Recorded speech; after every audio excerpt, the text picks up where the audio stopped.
Bom dia, presidente. Bom dia, colegas parlamentares, galeria, imprensa, todos que nos assistem de forma virtual.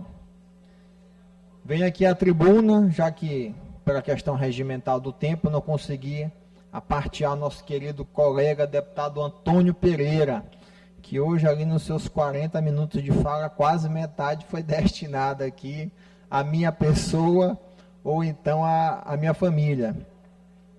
Começou dizendo que eu trouxe algumas inverdades no meu discurso passado. Não consegui, de fato, ver nenhuma que o senhor conseguiu comprovar. Eu vi até alguns equívocos na sua fala, alguns equívocos simples. Dizer, Carlos Braide é meu irmão. O senhor sabe muito bem que ele é meu pai. O senhor deveria tentar dizer que era o Eduardo Braide, meu irmão.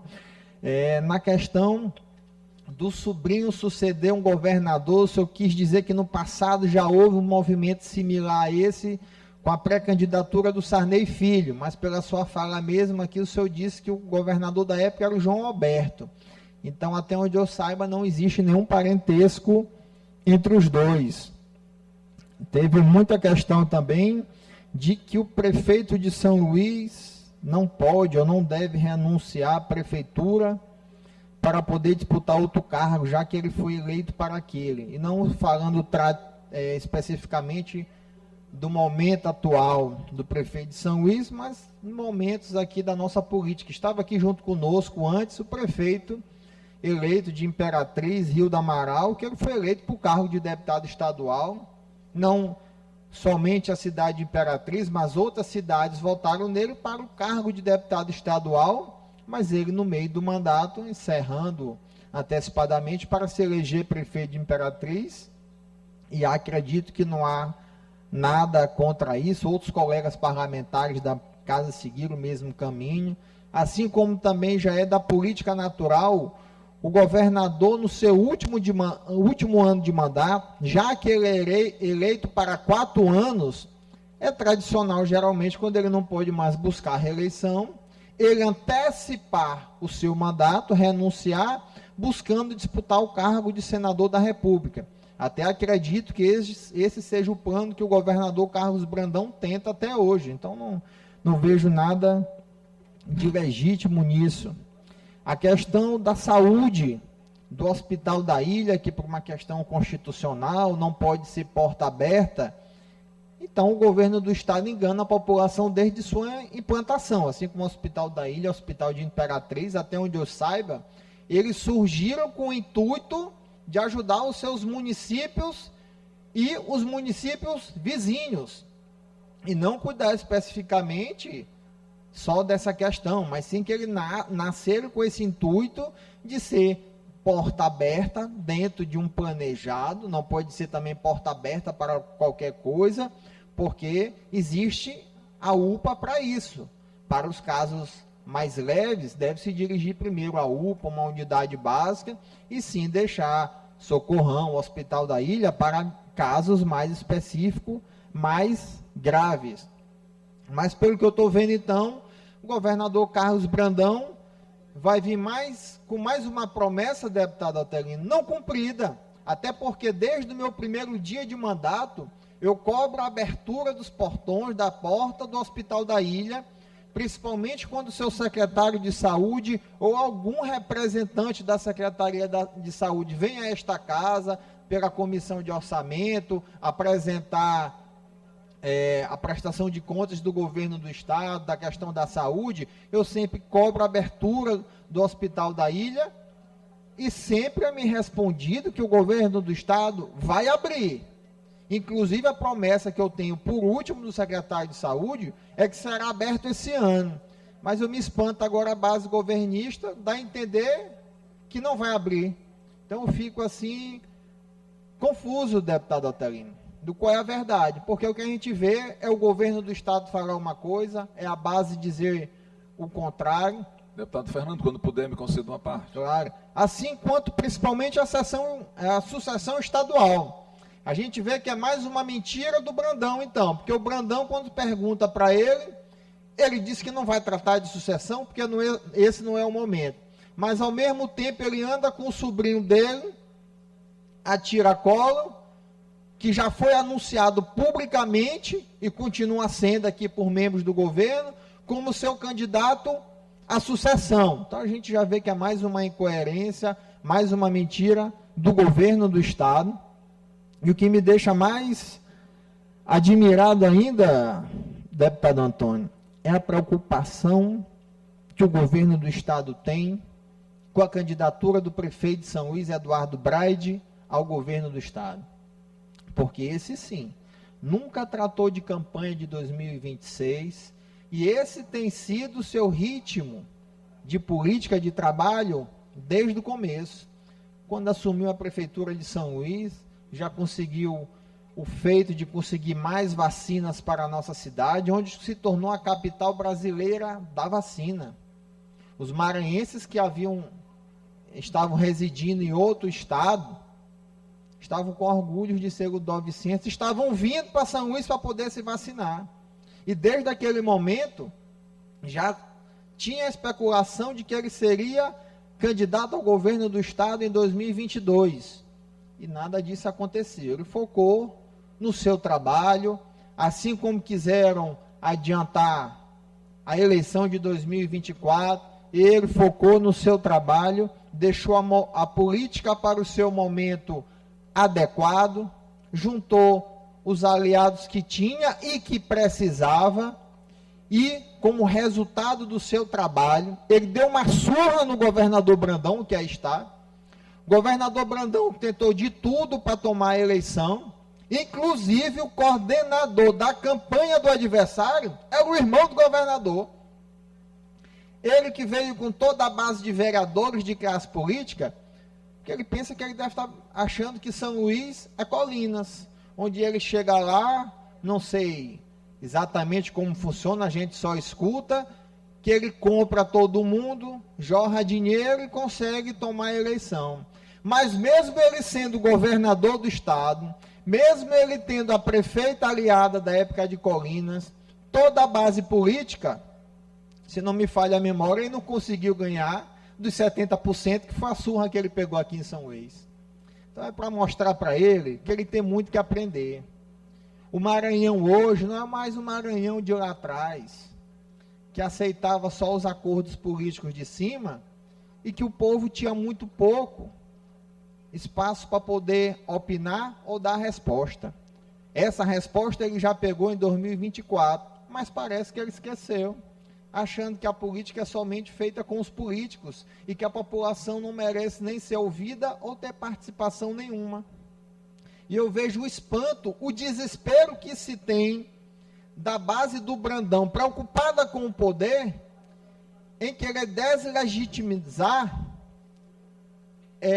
uma possível candidatura do prefeito de São Luís ao governo do estado. Ele realmente, eu como irmão dele, a gente praticamente não trata desse assunto, o foco dele realmente é trabalho, deixa na mão de Deus e principalmente na vontade do povo do nosso estado. E por onde eu passo, deputado Antônio, é sendo uma convocação dele para disputar o governo do estado, principalmente do povo de São Luís, onde o reelegeu o prefeito. Porque se dissesse que era o povo do restante do município que estava chamando a candidatura dele, mas o povo de São Luís fosse contra, era uma outra história. Mas o que eu mais escuto por onde eu passo é o próprio eleitor dele de São Luís, que o reelegeu com uma grande diferença, implorando pela sua candidatura para salvar, porque não aguenta mais o Brandão no governo do estado. Que ele vai com força na bolsa do contribuinte, aumentando as taxas do Detran, o maior ICMS do país. A pergunta que fica, para onde vai esse dinheiro? A arrecadação sobe, o imposto é mais alto, mas a retribuição não vem. Aqui como testemunha nosso querido amigo Soldado Leite, quem eu tive a honra de tirar a licença para que ele assumisse aqui o mandato, está vindo aqui todos esses dias na peleja do reajuste dos militares, dos policiais militares, dos bombeiros militares, tendo o trabalho de conversar com todos os colegas aqui, para olhar com carinho a medida provisória desse reajuste, onde o Brandão, mais uma vez, engana mais uma categoria, principalmente dos policiais. Ficaram na expectativa de um reajuste maior, e nada de chegar. Ainda quer comer uma parte do reajuste que foi dado. Que ele, mais uma vez, como de costume, enganando o povo, pensando que vai passar batido. Vendeu para os militares que o reajuste seria de 20% e nem os 14% de fato está dando. Não é isso, meu amigo Saudade Leite? Então a gente vai vendo o Brandão. Outra fala do meu amigo Antônio, a questão dos pobres do Maranhão. Quem fala dos pobres, de fato, deputado Antônio, são os dados que a gente tem, infelizmente, do nosso estado. A renda per capita mais baixa do país é aqui do Maranhão. E quantos outros dados tristes nós temos aqui.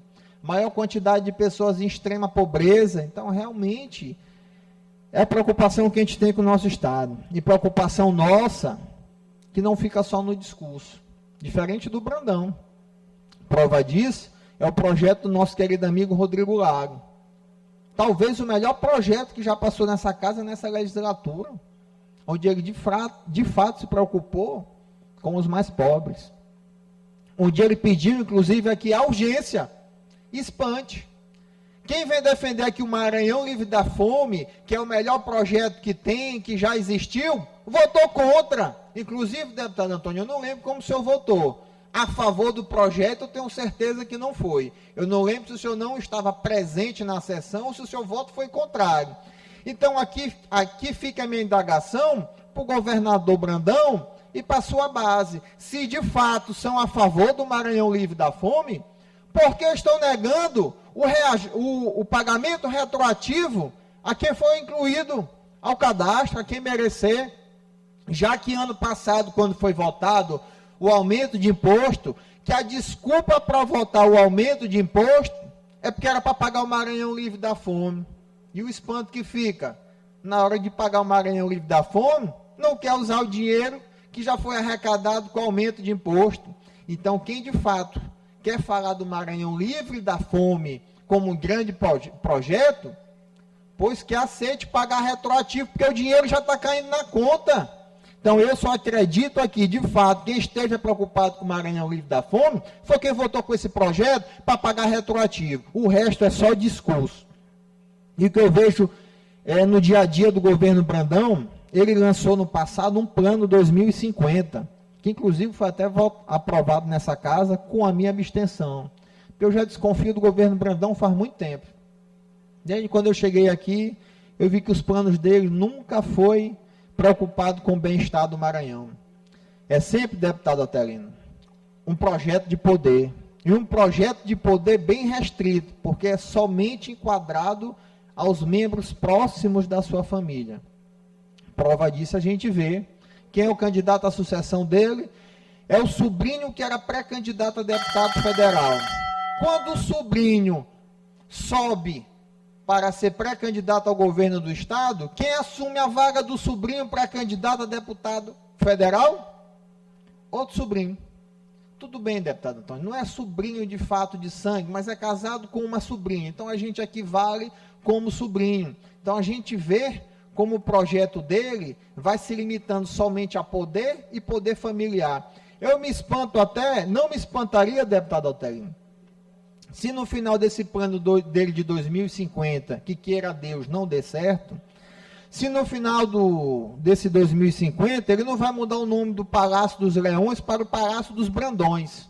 Eu lhe concedo a parte agora, enquanto eu vejo o restante das falas que eu fui pontuando, do querido amigo deputado Antônio Pereira.